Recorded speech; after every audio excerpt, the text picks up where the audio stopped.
Hello and welcome to this week's livecast. As usual, I am Jamie from Stonemaier Games, and I'm here to answer your questions, discuss a few random topics, a lot of random topics, and hopefully share some Stonemaier Games news as well. Let's start out with Wingspan expansion. Last week was the pre-order for that, and it's still kind of ongoing. We didn't set an end date for this one. I set aside some inventory, and when we sell out of that inventory, the pre-order will be over. Fulfillment has definitely started for the US. I'm waiting on an update from Australia. In Europe, they're going to fulfill champion orders on Thursday and Friday. And Canada, I'm still waiting on some answers on that.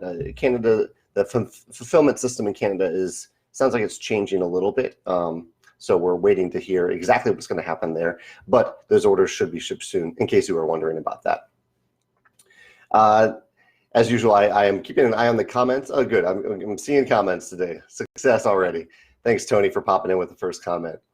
Let's see what's going on. It's snowy and cold in St. Louis. We had like 5 inches of snow on Monday, I believe, which was, it's lovely to have snow in the winter, but it's also just very, very cold outside and inside a little bit too. So hopefully wherever you are staying warm or enjoying the cold weather from inside. Today's chocolate of the day, I have some more New Zealand chocolate to share. So right now, Megan and I are eating these two. So this is the Whitaker's West Coast Buttermilk caramelized white chocolate, which is really, really good. And per the recommendation of Emma from Counterculture in New Zealand, we also have the plum and roasted almonds special chocolate from Whitaker's. Both are really delicious. All these Whitaker's bars that we've had so far have been really, really tasty. I've also, with all this cold weather, I've been on a hot chocolate kick. Trying not to drink too much of that, but it is tempting, and I love hot chocolate. Tony says, I know you watched The Mandalorian, right? And yes, I'm a huge Star Wars fan, and so we watched the first episode. We signed up for Disney Plus to get The Mandalorian, and we watched the first episode yesterday, and I loved it. I thought the production value was awesome. I'm intrigued by what's to come, and it felt very much part of the Star Wars cinematic universe. And I can't wait for Friday. Apparently, they're going to do new episodes every Friday, and they just happened to launch the first one on Tuesday. So I can't wait for the next episode. We started watching the Golden Compass, like His Dark Materials series, which is a book series that both Megan and I happen to love. And I was very pleased with the first episode of it. The production value was great. The acting was great. I think they captured the world really well. And I'm glad there was a movie for the Golden Compass like 10 years ago, and it was so-so, but I think it's probably best spread out over a mini-series like HBO is doing. So I'm excited to see what happens next with that. And we actually have the next episode already queued up, so we've only watched the first episode, but not the second one yet. Jake says, with the holiday season upon us, what is your favorite holiday? That's an interesting question, Jake. Since I've been working for myself and running my own company, I haven't really felt the impact of holidays for a long time because I often work on holidays unless I travel specifically for that holiday. So the only holiday that I've really felt the impact of for quite some time is Christmas, because I often maybe travel home to see family for Christmas. But I do like Thanksgiving too. I like the food at Thanksgiving. I like the opportunity, the reminder to be grateful for all the people who have impacted my life and impacted my business. And so I generally look forward to Thanksgiving. So I'll say Christmas and Thanksgiving, but I honestly don't think much about holidays. So do you have a favorite holiday, and why is that your favorite holiday? Let's see. Today, a few birthdays today. My dad's birthday is today, and a good friend of mine from back home, Bryce, his birthday is today. So I want to give a shout out to both of them. And also Walter, one of my cats, who is not on camera right now. Walter had his birthday, what I believe is probably around his 10th birthday, on Saturday. So we gave him lots of catnip on Saturday. Connor has a question. He says, what's been the biggest change to get used to in your new place outside of living with Megan? Biggest change to get used to in my new place. I mean, it's always a transition to move. I lived in my old place for 14 years, so it's been a transition to get everything sorted out and ready, but we got settled in pretty quickly here. The biggest change to get used to. I'm sure there's a good answer for this that I'm just not thinking of right now. Uh, I'll mention the cats. I mean, the cats were so settled in at my own place, so it's been tricky to figure out how to live happily with the cats and make sure the cats are happy as well, because they can get pretty fussy, especially Biddy. So I think Biddy in particular is still adjusting to the new place, and I'm still adjusting to Biddy's reaction to the new place. But hopefully in the long run, he'll enjoy having the extra space here. Let's see if any games that I played recently. I played Marvel Champions for the first time last week at game night. I host game night every Wednesday, so it'll be after the previous live cast. Marvel Champions, really, really great production. I had a good time playing it. I don't know if I'll really seek it out again, but I love the Marvel universe, and I might want to try another character. I loved playing as Iron Man. That was a lot of fun. I also played Dice Throne with Megan the other day, one of my favorite two-player games, so it was fun to introduce that to her. And I still haven't opened Season 2, but I'm excited to do that in the future now that we both know how to play. And looks like those were the only two games I can think of that we played. I do have game night tonight, and I have a growing pile of games that I have not played, so I'm hoping some friends bring I'm hoping some friends know how to play some of those games and can teach me tonight, because I'd love to learn some of these new games. Asar says, what is your method for ideating? I don't know if I've ever heard that word before, ideating. How do you come up with concepts, themes, and game mechanisms? There isn't, I mean, I don't have like a set formula or a method for doing that, but I would say it's a combination of two things. One, I consume a lot of fiction. I watch movies, I watch TV shows, I read a lot of books. I read things online, not always fiction, but sometimes fiction online. And those often get my imagination moving and trigger some ideas. And I take time to brainstorm. So I take time just to sit down with pencil and paper and see where it goes. I also have a long list and so whenever I have an idea, whether it comes from either of those sources, and I actually play a lot of games. I'll throw that in there too, three things. I play a lot of games, published games. So I get ideas from other themes, other mechanisms. And I keep track of all those ideas in something called Trello. I don't know if you all have heard of Trello, Trello. It's a great free list making app that it's probably on my phone. I use it on my computer on Chrome, but it's really helpful for me to keep track of those ideas. And whenever I try to use keywords, so if I ever want to search back and find like all of my ideas about time travel games, then I can just search for time travel on Trello and find all those ideas and spend more time brainstorming new ideas for that theme or that mechanism.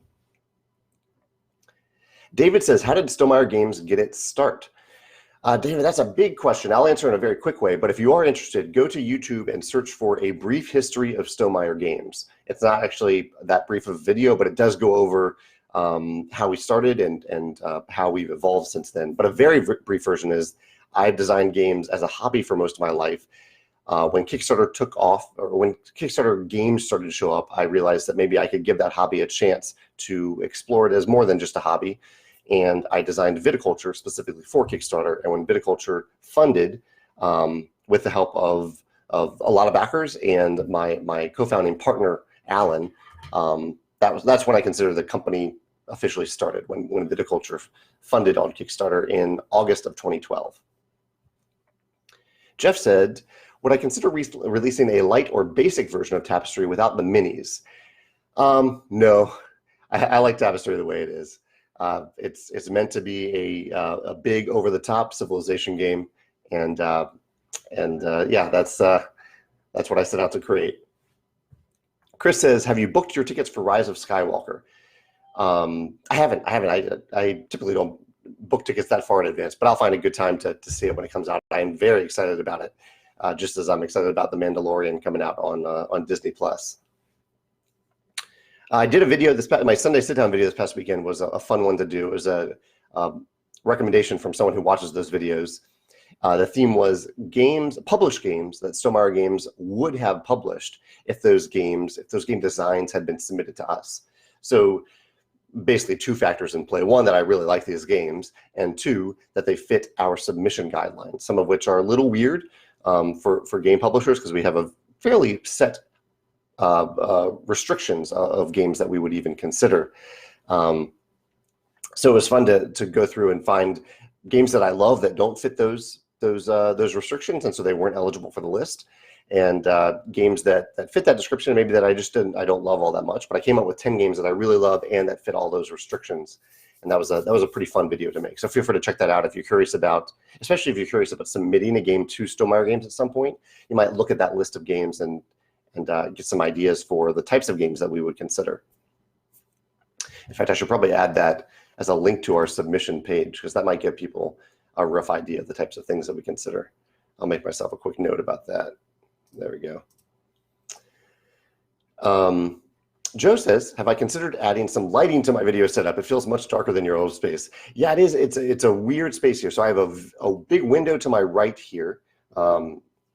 And I have just a window in the back there, but otherwise, and I have a light directly above me that I turn on for these videos. But you're right, otherwise the backdrop itself feels very dark. So I'm working on that, Joe. I appreciate the suggestion, and I need to find a good way. I think probably with some frontal lighting that illuminates me and illuminates the background a little bit is probably the way to go. But I'm right up against a wall here, so it's a little tough to add lighting right there. But yeah, I'll figure it out. Thank you for the suggestion. Amin says, I want to start a blog documenting the journey of designing my first tabletop game. Do I have any tips? Yeah, I have a blog entry about this that I recommend reading. There's a blog entry called on stonemeiergames.com called Start a Blog, with the main tip being to write the first entry today. Stop putting it off and just write that first entry, because that's like the biggest thing that I think stops most people from creating any form of content, particularly a blog, which is actually starting it, actually writing that first entry. So if you go to WordPress right now, it'll take you 5 minutes to set up a blog. Don't worry about all the specifics. You can change the URL later to something that's more professional. Just put in aminbo@wordpress.com and or whatever you want it to be. You can change that to the aminbo.com later, and just write that first entry. That's the main thing. Beyond that, you can check out that entry that I wrote about starting a blog, and that'll tell you some other tips. But that's the biggest thing. That's the thing that I most recommend. And I challenge you to do that today. Write that first entry today, even if it's really short and it's just meandering, saying, I'm thinking about starting this journey of designing my first tabletop game. These are the things that I might write about, and that's it. It doesn't have to be super long. It can just be short, concise. Give it a shot. And feel free to share the link after you do it. I'd love to see the progress of your blog. Froyland says, have I ever tried playing Fog of Love with my girlfriend? We have not tried playing that yet. No, I do have a copy, but a friend is borrowing it right now. So maybe at some point we'll give that a try. I have played Fog of Love twice, and not with a significant other. And I enjoyed the experience. I like the story that it tells and that you're able to tell through the game. Daniel says, speaking of Star Wars, what's a passion or dream game theme that you'd want to do, even if it didn't completely make business sense? I do have an IP that I really, really love that I've talked about before. I don't want to give it away here, but there is one. If there's one, I'm trying to think if there's one like even above that. I do love Star Wars. I love Lord of the Rings. I really enjoyed Game of Thrones. I love Roald Dahl books. That was one that I pursued for a while. I actually have a whole video about this too, about IPs that I considered but I didn't actually pursue, or that I failed to actually get. The challenge though with any of these IPs is that and Brandon Sanderson books. I love Brandon Sanderson books. One of the big challenges is with an IP that you have to really, really know that IP. And it's very rare for me to like read a book more than once, to watch a movie more than once. Star Wars is one of the rare exceptions for that. Lord of the Rings is one of the rare exceptions for that. So it would be a bit of a challenge for me to handle most IPs, because I would have to get to know that content so well, and that would take a lot of time, that I might want to spend that creative energy split between other things and not just getting to know that IP so well. So something like Star Wars, I don't know if that would be a tough one to do. As fun as it would be, that would be a really tough one to do, I think. Renee says, what characters have I played from Dice Throne? I think I've now played every character in the base box except for maybe the Monk. I most recently played the Pyromancer, enjoyed that quite a bit. I don't think I'd played that one before, but I think I've played either 5 or 6 of the characters in the core game box now. And Carol says, who did you play in Dice Throne? Pyromancer. And who did Megan start with? Megan chose the Moon Elf. So it's Pyromancer versus Moon Elf. Very close matchup. I think I won like by just a few life. We were both one turn away from taking out the other.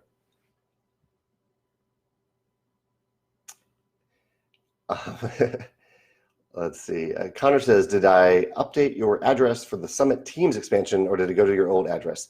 I updated it. I think I have it. Yeah, I received it. I think I've done pretty well at updating my address, and I do have a forwarding address, so I should get all packages here. And I did receive it, Connor. I have not played it yet, though.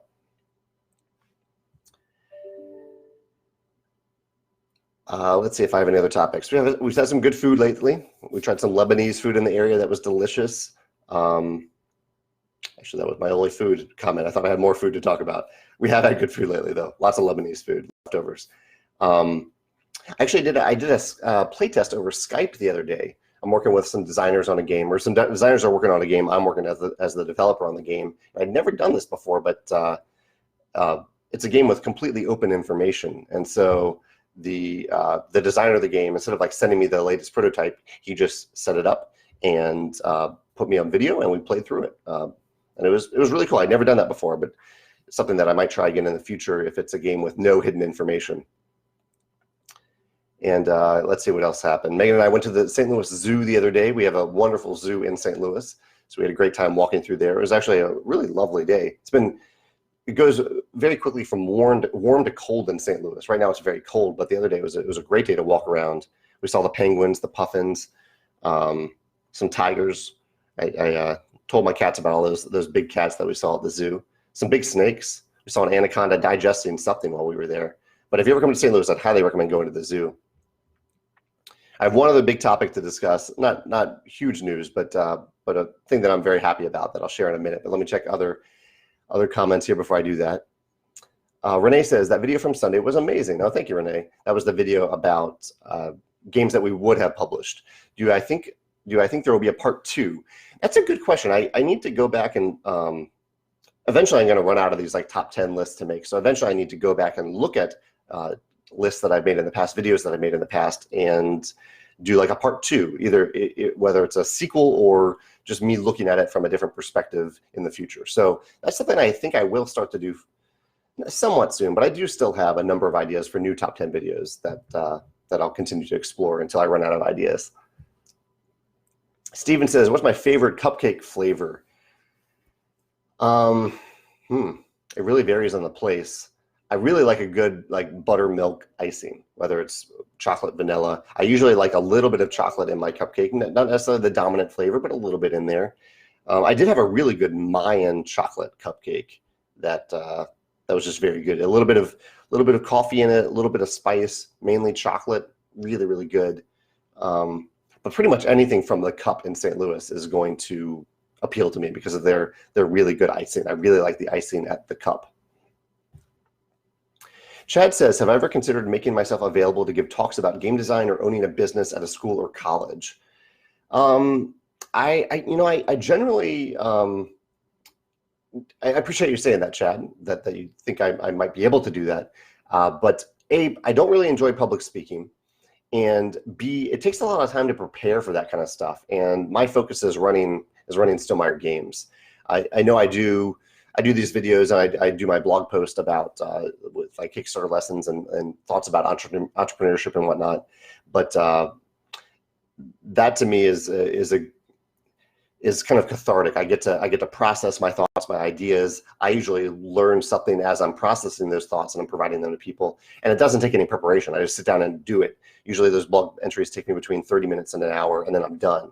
Whereas for giving talks about game design or owning a business, I have to prepare for the talk, and then I have to like actually go someplace and then give the talk and then come back to my work. So there's just so much more of a time commitment to doing that.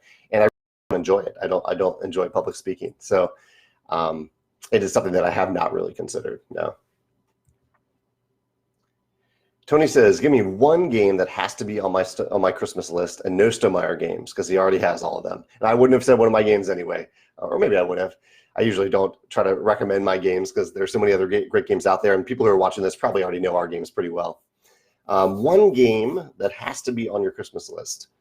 It really depends on who you play games with, Tony.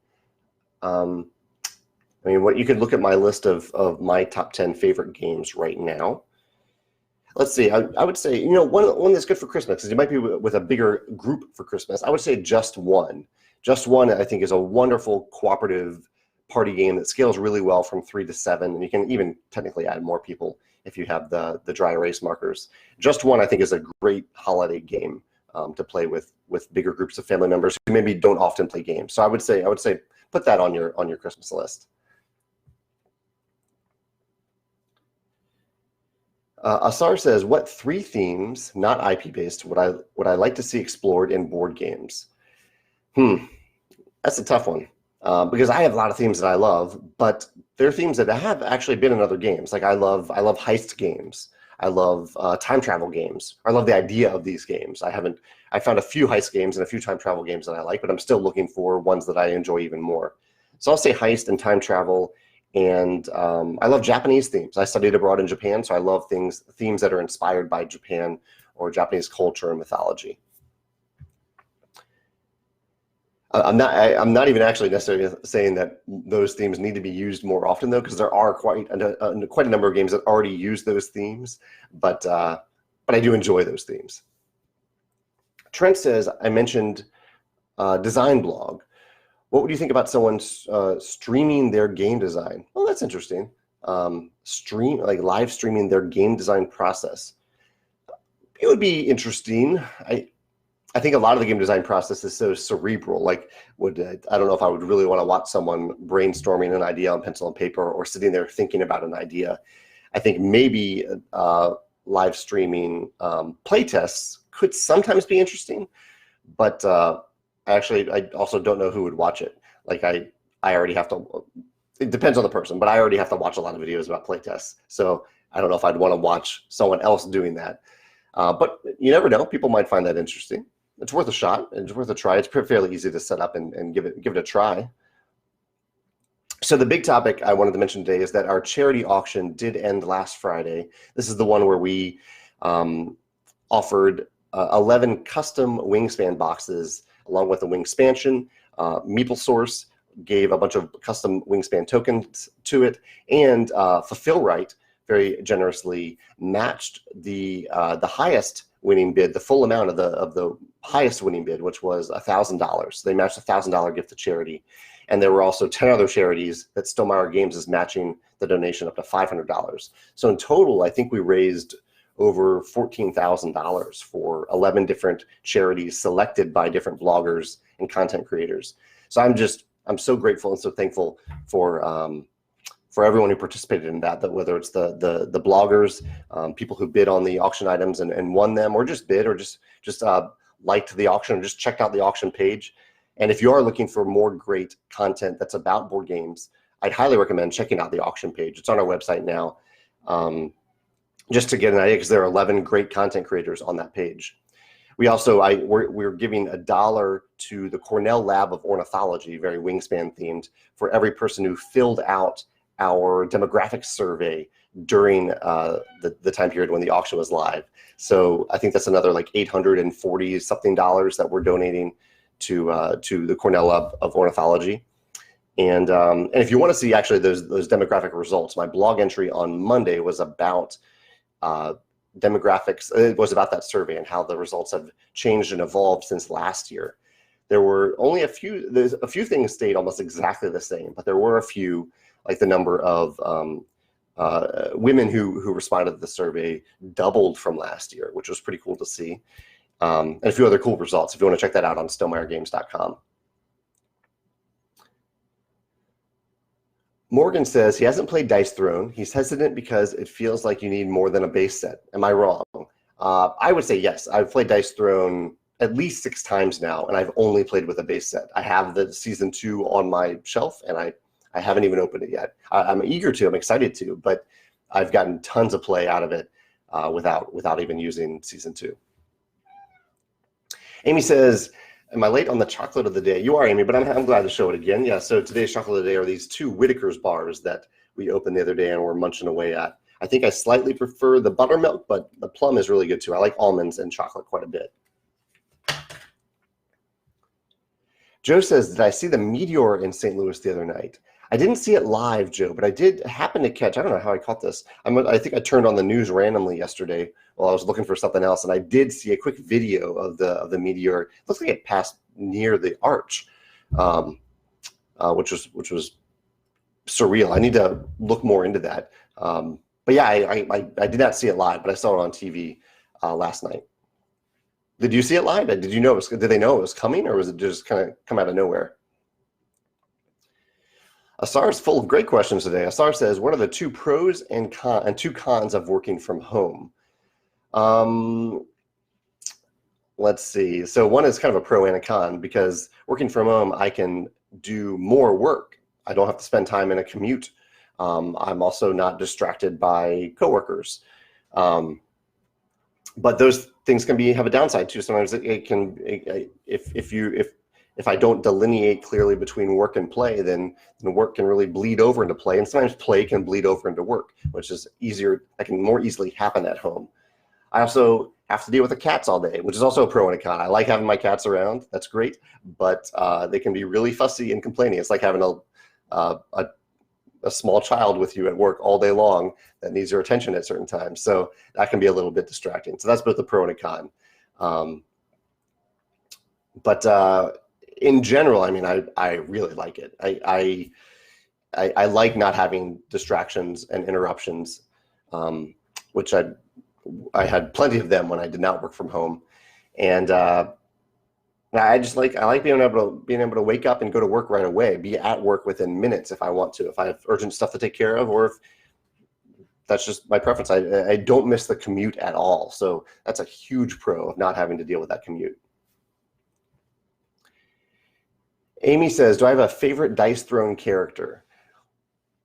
Currently, most recently I played the Pyromancer, and I really did enjoy the Pyromancer. So that might be my current favorite. I also had fun with the Barbarian. My favorite thing in Dice Throne is to get that big ability to set off. So no matter which character it is, if I can get lucky enough to set off their big ability, that's my favorite thing to do. And maybe I wonder if there are some characters where, based on their cards, it's a little bit easier to manipulate the dice to get to that mega ability. So if there's a character like that, I would definitely want to play that character, because I love setting off that mega ability. Eric says, I believe you've read and enjoyed Scythe by Neil Shusterman. In case you weren't aware, the 3rd book came out this week. No, I wasn't aware of that. I thought I had an alert set up on Amazon to tell me. Yeah, so Neil Shusterman's book, a series, Scythe, has nothing to do with my game Scythe and Jakob's game Scythe, but it's actually a really good book series. I've really enjoyed it, and I'm glad you said that, Eric. I had no idea that it had come out, so I am buying it right now. I am behind on books, though.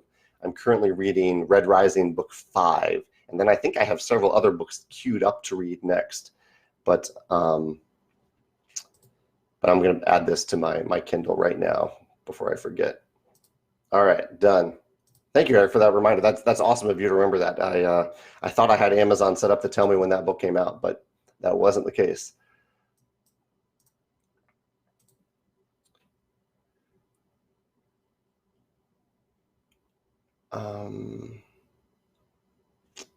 Okay, Daniel says, how do I think board gaming will change in 2020? Or some trends that you're following, like the digital cardboard crossover? That's an interesting observation. I think we will have a few games, like there's the Cool Mini or Not system that they're implementing for some of their games to have that digital cardboard crossover. I think that'll still be a far outlier just because of the expense and investment and upkeep required to do that. And I think maybe the prevailing thought amongst many gamers that they want to turn off their screens, turn off their phones, their computers when they play games. I think the main trend that I'm seeing, that I think we'll continue to see, are hopefully an improvement in rule books, and not just better rule books, but rule books that are really, really good at teaching you how to play the game.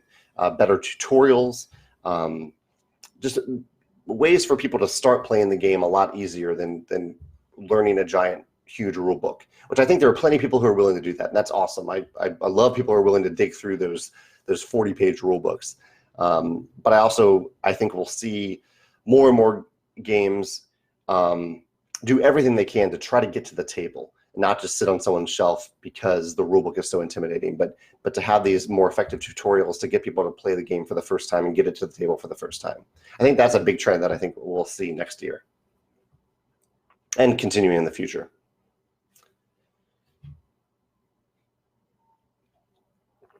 Connor says, I've been asked a few times to start his own video blog or regular video posting. What area of board gaming or publishing do you feel could use another voice opinion? He says, I feel it's a very crowded market, but I understand its importance these days. And Connor, I agree. I think you would be a great voice to add to the conversation in that way. I know you're already a part of that conversation, but to have your own content hub would be really cool. I would certainly subscribe to it. But what area? That's tough to say. Because you're right, there is a lot of coverage about different aspects of board gaming and publishing in the industry in general. Offhand, I can't think of, like, the one thing that I would have said a few months ago, but I think a few people have started to do it, is board game strategy, like a deep dive into the strategy of specific games. Dusty at the Mill does it often for Stonemaier games, and other people have started to do it for other games. So you could do that for your games, but I'm guessing that you don't just want to focus on your games.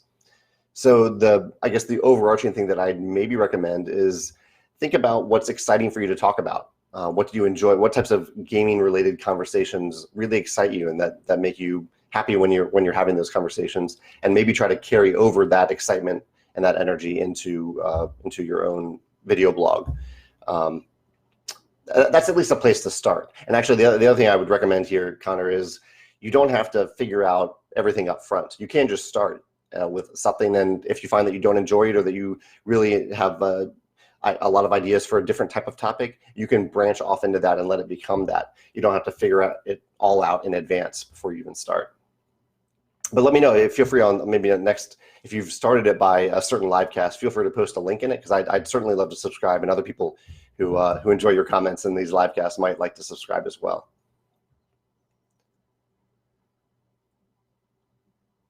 Okay, Seth, I think this is a question from Seth. He says, I'm about to do a Kickstarter. I was talking with Paul Bender from Greater Than Games, and he suggested that you'd be the kind of guy that could help me promote my project, as magnetic globes are a tougher sell because it's an unorthodox board game.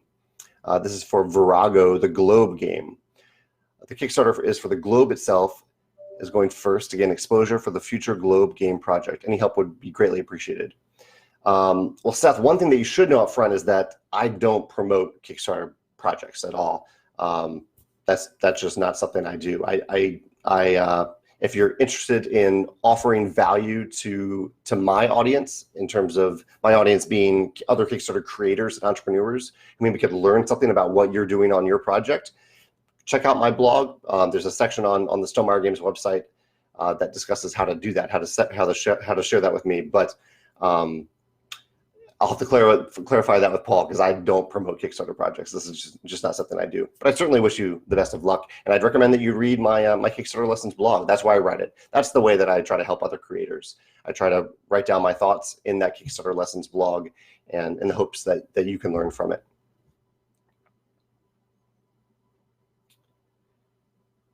Renee says, what do I think of how Century Games can connect to make a different game? Do I think Stonemaier will want to do that someday? I'm super impressed that they've figured out a way to connect their games. That seems like a huge design challenge, and I'm really impressed that they've done that. I don't think that's a design challenge that I'm interested in. And I think partially, perhaps this is a bit influenced by a bias here, but I don't really want to combine the different Century games. I love that they offered that option, but I've never wanted to play a combination of the Century games. I just want to play one at a time. So, so I think it would take a combination of games that really, really excited me to make me want to actually pursue that with one of our games. But currently, I can't think of anything that I'd want to do like that. I respect it, though. I'm impressed that they pulled it off. Keith says, considering the success you've had with Scythe, will Stonemaier Games be launching a game on Kickstarter again? Keith, the Scythe Kickstarter was, 4 years ago? And the following summer, we decided to stop using Kickstarter partially because of the success of Scythe.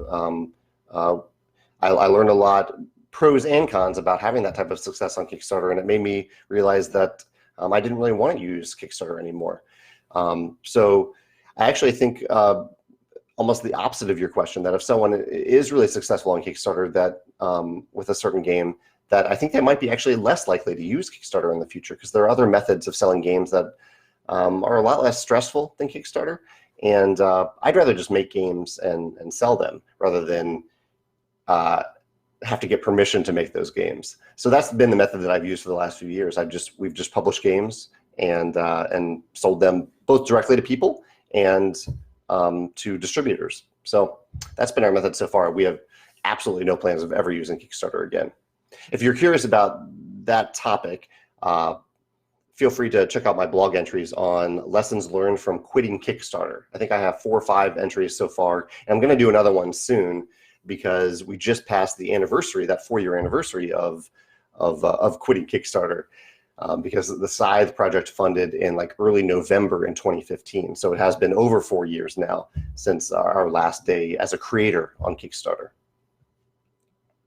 Connor says, how do I feel about Just One winning the Spiel des Jahres? I think it's well-deserved. I'm hesitant to say something like that. I don't think about awards as, deserved or undeserved. That's a weird thing for me to say.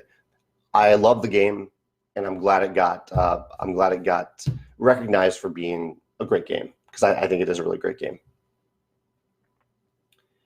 Joe says, I mentioned games about Japan. Have I played Nippon? He recently acquired it and really liked it. I don't think I have played Nippon. I played Yedo. Yedo is one of my favorite games. And I played Rising Sun. There are others too, I think. Hanami Koji. But I haven't played Nippon. I appreciate the recommendation. I'll have to check that out. Oh, Bree has an interesting comment here. She said that Brandon Sanderson sometimes live streams the brainstorming process for new book ideas. So I guess Brandon Sanderson figured out a way to make brainstorming fun to watch. That's really cool. She says he takes ideas from the chat and develops the characters, world, and plot by asking for ideas on specific things as he works through the process. That's really cool. I'll have to pay attention. I'll have to check out one of those sometime, because that is I didn't think that would be interesting for people to tune into, but Brandon Sanderson can make anything possible. He's awesome. Chad says, when I was a kid, I had a cat that had a very distinctive lonely meow. Do your cats do that too? In particular, Biddy does. Biddy has a very lonely meow, maybe even a series of lonely meows that he uses. Walter has a few that sound, Walter always kind of sounds a little sad, but, but Biddy in particular has very loud and very lonely meows. Tim says, do I have any update on how the shipments of the Wingspansion are going? Yeah, Tim, I mentioned this earlier, very early. You probably missed it at the very beginning, but US shipments are actively happening. European shipments should happen on Thursday, Friday, at least for champions, and then non-champions next week. I'm waiting on an update from Australia, but they said they should at least start the shipments this week. I'm looking at my email over here to see if I have any updates. I don't yet. And Canada, I'm not exactly sure about. I think they're transitioning between 2 fulfillment centers, but which was, not exactly what I wanted to hear during fulfillment, but I think they should be sending them out next week is what I've heard from Canada so far. But I don't have any. I think, Tim, you're in the US, so yours should be shipped this week. Carol says, did I back Dice Throne Adventures? I did not. That was actually a pretty cool idea, to take Dice Throne and then let you use your Dice Throne characters in a dungeon crawl game. Thought it was a really cool idea. I just don't get super excited about dungeon crawl games, so I didn't back it, but I did follow it. I thought it was a pretty cool concept.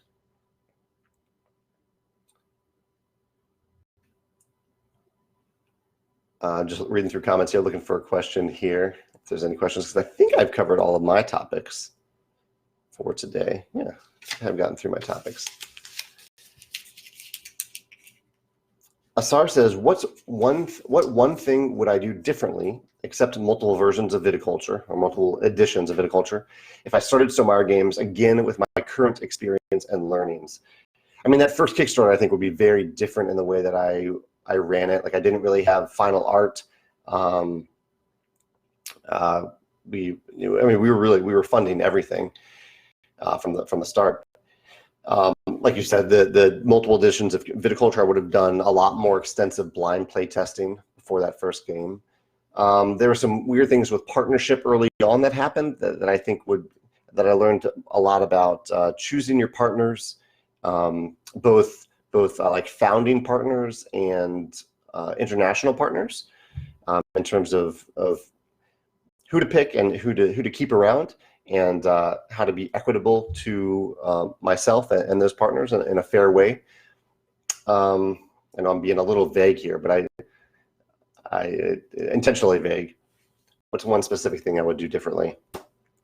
I think I would believe in myself a little bit more. One of the reasons I sought other partners for a very small amount of funding early on was I wanted to spread the risk of failing, and I kind of wish I hadn't done that. I kind of wish I had at least hoped for success and believed in the potential of success enough to just invest everything myself. And it really wasn't that much. Maybe at the time it felt like a lot, knowing that first Kickstarter may not have funded. But yeah, I think that's one thing I would have done. That might be terrible advice for some people who maybe are going to fail, because some people who start a company are just going to fail and they're going to lose anything they invested in it. But I wish I believed a little bit more in what I was creating at that point.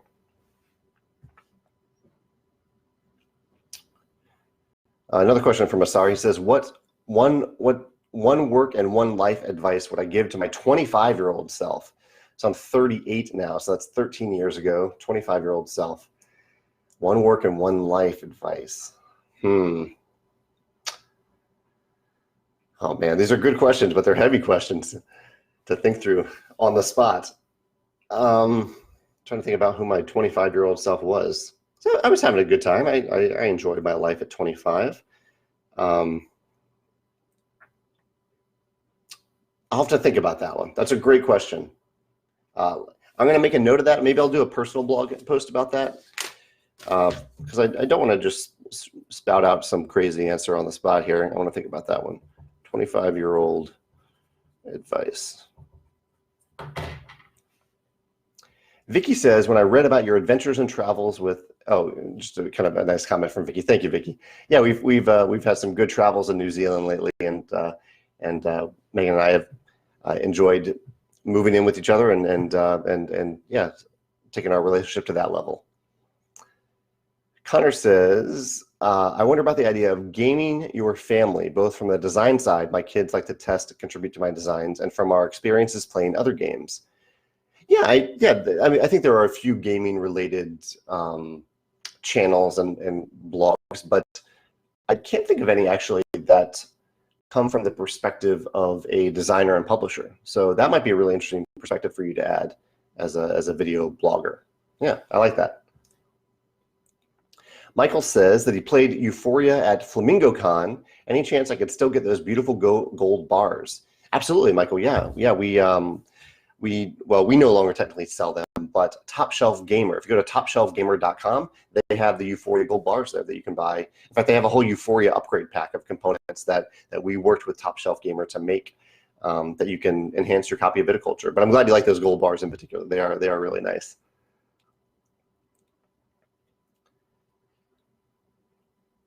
Looks like Connie and Suzanne just joined us. Suzanne was one of the participants in the charity auction that ended last week. Thank you, Suzanne, for participating in that, and all the other bloggers and content creators who participated. That was really, really awesome. And Richard Bliss just joined us. All these famous people joining us today. Yeah, I'm out of topics right now, and I don't see any questions. So I'll hang out for a little bit to see if you all have any other questions to discuss. I'm trying to think if there's any other Stonemaier Games news. I've been playtesting a few games. I've been playtesting the Tapestry expansion. Just got some playtesting results back from that I need to go over. And there's another game a couple games that I'm playtesting, another game that I'm designing that I can't really talk about yet. If you're a Stonemaier champion, I am working on an update. I'm waiting on one specific thing to share with you in an update before I post that update. So I'm just waiting for one thing to come in the mail. The snow in St. Louis has actually impacted the mail service over the last couple of days. So I'm waiting on a few different packages to come in. Yeah, those are the main things. I'm trying to get together. I posted a few videos about this, but whenever a new Magic the Gathering set comes out, I typically host a draft of that set. And my move and my New Zealand trip conflicted with that, but I'm excited to play the new set. I'm curious if any of you have played the new set, how you feel about it, if it's a lot of fun.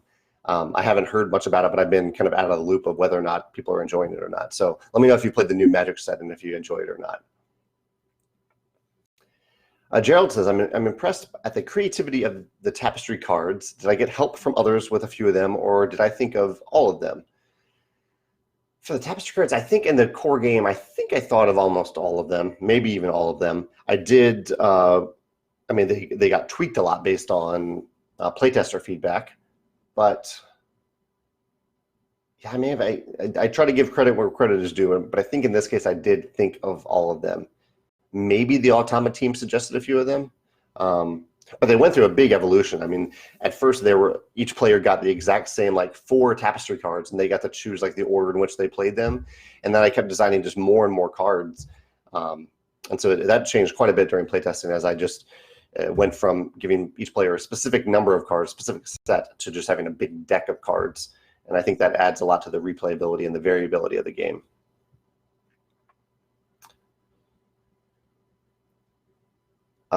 Maddie says, am I planning on going to Geekway Mini this year with tickets going on sale on Friday? I'm certainly going to try to get tickets. Yeah, I love Geekway Mini. Geekway Mini is, I've been the last 2 years. I think that's the only 2 years they've really had it, plus a smaller one that Aaron did the year before that. And yeah, I just love them going and playing games for a few days. So I hope so. I hope I can get tickets to it.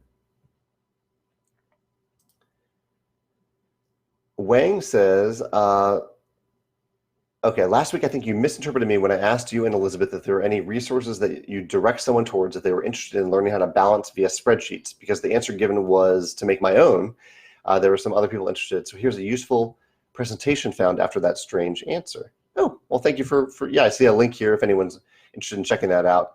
And if you're watching this on YouTube later, you won't see it, but maybe if you search the GDC Vault for math for game programmers, balancing trading card games with algebra, not magic, you might find this video. That looks pretty cool. Thank you for sharing that. Asar says, what nonfiction book am I reading currently, or did I read recently? It's been quite a while, unfortunately, since I've read a nonfiction book. I actually can't think of one right now, because usually I read at night and I do it to kind of turn off my brain, and I need fiction to do that. I found that if I read nonfiction at night, it gets my brain moving and it wakes me up rather than puts me to sleep. So I've tried to find time during my work day to set aside a few minutes every day to read a little bit of nonfiction, because I have some great business books that I want to read, but I haven't made time to do that in quite some time. So maybe hopefully I can soon find more time to do that. Connor says, where's the next vacation with Megan planned? We're making a little trip for Thanksgiving, just a little one. Nothing big like New Zealand. Seth says, what's my next game? My next game, the next game that I'm designing, I can't talk about yet, right? I don't want to talk about it yet. So I'm co-designing one game with someone else, and I am designing well, like I said, I've talked about it a little bit. I'm designing an open world cooperative game. That's the game design that I've been working on for quite some time, and it still has a long way to go. But hopefully we'll be on track for the 2021 release that I'm aiming for and kind of hoping for. Joe says, am I taking the same approach to Gen Con next year, i.e. not attending? Yeah, that's the plan. I think MeepleSource has done a wonderful job representing Stonemaier games stocked with our wonderful volunteers. So I probably will not be attending Gen Con this year. You never know. I mean, I think there is value in me getting a little bit of face time with some of our international partners, and they often do come to Gen Con. So I might drop in for a day and just have a bunch of meetings with with our localization partners. But beyond that, I don't really have any plans to attend or have a big presence there beyond what MapleSource does, and they do have a big presence at Gen Con.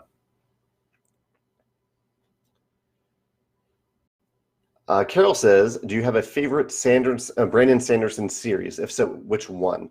I've read so many of his books. I have on my personal blog, jamiestegmeyer.com, I have a list of my top 10 favorite Brandon Sanderson books. I love the first Mistborn trilogy. I really, really love that trilogy. One of my favorite trilogies of all time. So I might have to say that. I'm also hooked on his latest series. I think the new book for that comes out really soon. I forget the name of it now, but it is a series about a futuristic society and a spaceship that a young woman discovers. That one I'm really enjoying. I don't know if I put that on my top list yet, but I'm excited to see what happens next. And the Way of Kings. I mean, I love that series. I'm hesitant to say that's my favorite yet because it's only 3 books in, and I think he's doing 6 or 7 books for it. So that's a ways to go. And as much as I loved books 1 and 2, book 3 fell off a little bit for me. So I'm curious to see where the series goes from there. So I'm going to say the Mistborn, the first Mistborn trilogy. I just love how every aspect. I love the magic series. I love the characters. I love how all the answers were actually all the questions were actually answered by the end of the series, which hardly ever happens in any trilogy. Yeah, I love that one. What's your favorite? Do you have a favorite Brandon series? Chad says, one of the things you are looking for in a publishable game is a unique and exciting component. Do you have some examples of exciting components that I really enjoy? I do, and actually I keep referencing things like this, but I have a video about some of my favorite components in games. If you look on YouTube, it's another Sunday sit down. If you look for like favorite components, I think you might find it. But like I love the wheels in Tzolk'in. That's a very uniquely used component in Tzolk'in. What else do I love? I love, I think I mentioned in that video, I mentioned the bags in Orleans. I love how they're a little bit stretchy. It's just a little thing, but I love the stretchy bags in Orleans. Sheriff of Nottingham, another bag game. I love the snap of the bags in Sheriff of Nottingham. So it really doesn't have to be that big of a dramatic component like in Tzolk'in. It can really just be a little thing that just feels right for that game or that theme. Gary says, how long did it take from my initial idea for Tapestry to shipping it? It's about 2 years. About 2 years. Yeah. Asar says, have I considered exploring Indian mythology for board games and or visiting India? I haven't really dug too deep into Indian mythology. At my first job after college, I almost had to go to India. Not had to go, but I almost had the opportunity to go to India, a place called Pondicherry in India, where we had our typesetting base was located. So I almost went there for that. Since then, I haven't really considered visiting India, but if the opportunity should arise someday, I might consider it. Yeah. Ken says, I recall you discussing the different strengths and balance of civilizations in Tapestry. Have I chosen to show the stats on the win-loss of these? Yeah, I showed, about a month ago, I showed the initial, I think the first like 2,000 sets of data. I shared that in the Tapestry group. What I'm working on right now is the little buffs and handicaps I'm going to give to some of the civilizations based on all the data that we've now received, help buff them a little bit. So that will very soon be coming out. I'll put that everywhere I can in our e-newsletter, on the Tapestry page. Let me make a quick note to make sure that I put that in the newsletter because I may not have thought about that. Glad you mentioned this. Yeah, so I'll be talking about that very soon in detail. Amin says, do I have any advice for someone trying to get backers on Kickstarter if they're based outside of North America and Europe? Well, I'm answering this as someone who is in the US, but I don't think that's a major hurdle. I think the key, I talk about a lot of keys of generating backers and finding backers and letting people know about it, but I think they are universal. I don't think they are location specific. So if you look at my Kickstarter blog about building a crowd, that's a big part of it, how to build a crowd, and marketing. There are several sections my Kickstarter list about marketing. They're universal. I don't think they're location specific at all.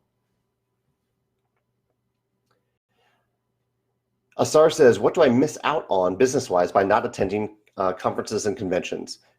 For me, in my opinion, the main thing that I miss out on is FaceTime with partners. But I can get that FaceTime over Skype. I know it's not quite the same to do it over Skype instead of in person, but for any of those partners that really ever want FaceTime, I'm happy to Skype with them and have a chat about how things are going. So I would say the main thing I miss out on FaceTime, and I guess the other part of it, I don't know if it actually helps the business, but it is neat to meet and talk to the people who are playing our games or who have never heard of us, and figuring out why they've never heard of us and how we can do a better job of getting the word out there that Stonemaier games exist and that our games exist. So the combination of those two things, it is fun to interact with fans at conventions, and it is fun to meet people who are discovering us for the first time. It's like Walter. Oh, Walter's here just for a minute. Hey, bud. Miles says, did I finish Dark Age? That's the 5th book in the Red Rising series. And no, I haven't yet. Miles says he's 50% done. I'm about 60% done. So we're pretty close to the same place right now. And I'm enjoying it. It feels like a very long book. I wonder how many like real book pages it is, because it's taking me a long time to finish it. But I am not bothered by the length, because I'm enjoying it quite a bit. If I scroll down, I'm going to lose Walter. So I better put Walter down here. Maddie says, in my submission guidelines, you say that if you say no to any of the questions, to not submit. But one of them I struggle with, the game flow and player control question. Can I go into more detail about that? Game flows that players control. So the main thing I'm talking about when I talk about game flow is that that the game isn't interrupted by a lot of mechanical constructs. For example, you might notice in a lot of my games that I take a turn, then you take a turn, next person takes a turn, and usually the turns are kind of micro turns. I'm making 1 or 2 decisions at most on my turn. My turns don't take all that long, and then you take your turn, and that continues around the table again and again and again. The game isn't interrupted continually by usually phases are the big thing. I often say rounds and phases, but rounds really don't disrupt the game all that much. Like in Wingspan, you take turns, and then the round ends, and it's fine. You do that a few times. You take a break for those 4 rounds. But it's really the phases that stop me. Like if the game says, okay, everyone needs to do this at the same time now. Now everyone needs to do this thing. Everyone needs to do this thing. Because that requires a game manager. It requires someone to say, okay, we're doing this thing now. We're doing this thing now. We're doing this thing now. Rather than just having players do like having me do a thing, and then you do a thing, and then so on around the table. So that's the main thing that I'm talking about in terms of game flow. Skyward. Carol says the Skyward is the new series from Brandon Sanderson that I'm enjoying. Yeah, and I enjoyed the Wax and Wayne Mistborn series too. I didn't enjoy them quite as much as the original trilogy, but I love the idea. This is the core idea that Brandon Sanderson is doing with Mistborn. He's doing, as far as I know, he's doing 3 trilogies, each set hundreds of years apart. So it's in the same world, and you get to understand how like the magic system is evolving over time and how it evolves with technology, how technology evolves due to the magic system, but the characters are completely different. So you have this one trilogy, and then a few hundred years later you have the Wax and Wayne trilogy, and then I'm really curious to see what he'll do with the next one, because it's might even be somewhat futuristic and how this magic system impacts future technology. I hope he does that someday. I think that was the idea he went into it with, but I don't know if he'll actually do it. Adrian says, when am I going to start talking about my next game or expansion? Probably January. I think January. Yeah. Keith is here, famous designer. You know, Keith, I was thinking about the other day, because I was thinking about doing another list of top 10 game designers that I really love and admire. And I think you are on that list now, especially with game publishers, with Cartographers. Cartographers is one of my favorite games of 2019. So add that to Role Player. Yeah, it really impresses what you're doing, Keith. Seth says, have I read the Malazan series by Steven Erikson? I haven't. No. Do you recommend that? Asar says, how has life changed personally and professionally after crossing the 10 million revenue milestone?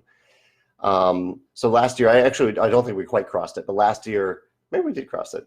We had Stonemaier Games had close to 10 million in revenue last year, but revenue is very different than profit.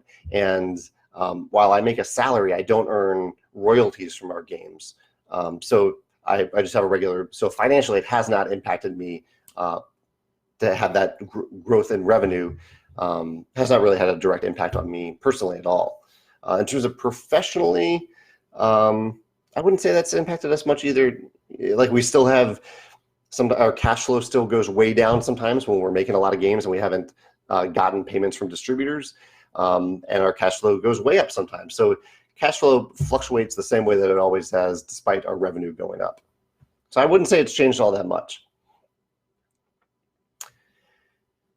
Let's see, it's 11 o'clock, so I'll answer a few other questions real quick. I do have a lunch appointment that I'm going to go to in a little bit. Gerald says, with the Tapestry rulebook, do I think that mentioning civs could be, quote, significantly overpowered, helped more players and reviewers unfairly believe the whole game is unbalanced? So, do I think that mention could be it? So did I say, I'm curious about this. In the rulebook, do I say that some civs could be significantly overpowered? I think you're referring to the end of the rulebook. Let me see where I say this. At the end of the Tapestry rulebook, I say, just looking for my exact wording here, Gerald. I say, okay, if you may log the win at stonemeiergames.com. If any cultures, I say cultures here, actually, that was the previous word for civ. That should have been civ. If any cultures emerge as significantly overpowered, this is where we will suggest a starting VP handicap. You know, there was certainly Sorry, I missed that. I think Siri, I thought I said Siri. So there was certainly a risk when I put that in the rulebook that people would interpret that as me admitting that things were unbalanced. But it was more like me saying, you know, we play tested this a ton, but it's going to be different when a bunch of people play test the game, or when a bunch of people play the final game, and I want to be prepared for it. I want to be prepared to fix it and give people a source to go to in the rulebook so that they can find fixes. So, yeah, and I think I'm fine with the consequences of that. And I need to change that word culture to civ. Miles says, did I get to watch the game on Monday? I felt the tie would have been deserved. I didn't get to watch it, and I agree with you. Congrats on the win, Miles. Two big Seattle wins for you recently. But yeah, it would have been, well, I would prefer the 49ers win. I think they had opportunities to win it. Samuel says, any plans to create a portable version of one or more of my games? I don't know. It might be more on my mind as I travel more in the future. So I'm definitely going to keep that in my mind. I think it would have to be really, really small and easily played in a small, tight space, like on an airplane. But I'll think about it. Yeah. Adrian says, would I ever teach a business class or design class at my local university or community college based on my experience with Stonemaier Games? Actually, I talked about this in detail earlier, Adrian. I think you may have missed it in the live cast. And the answer, the short answer is no, because I don't like public speaking, and it takes a lot of time to prep for that type of thing that I need to spend focused on my business. Adrian says, do I enjoy jigsaw puzzles? I don't actively seek them out, but if they're on the table, yeah, I have fun with them. Okay, there are some other questions here, but I do have to go now. But I really appreciate these questions. Thank you so much. And feel free to save them for next week. And I'll be back. I'm going to put this on YouTube real quick, and then I'm going to run out to lunch. But I hope you all have a wonderful day, and thank you for joining me today. Take care.